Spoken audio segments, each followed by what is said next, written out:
So ngayon guys, tayo ay nasa map ng take-off. Kami ay nagkakarayara para kumuha ng bomba.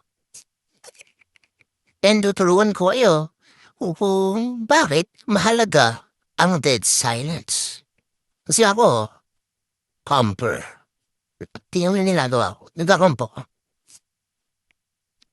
At makikita nyo kung paano ko inubos yung halaban.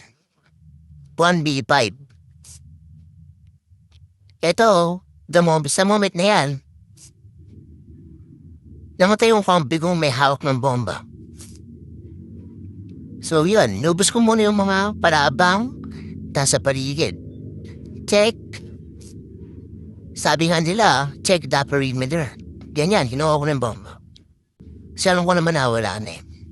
Tapos yun, di bumaril sa akin. And then, equip the dead silence perk. Nakakatulong yon para hindi ka marinig ng mga kalaban. So yan, noong alam mo secure na, nagplant na ako.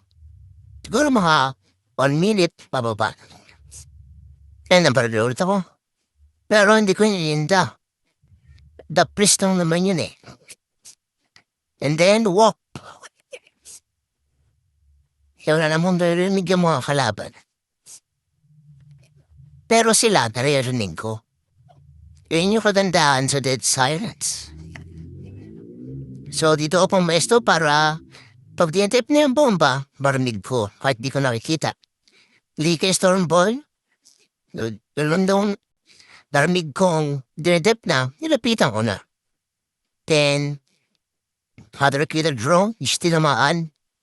At di ko alam bakit tumito yung kalaban. And ubos. Ganun lang umubos ng mga kalaban. Thank you guys, love you.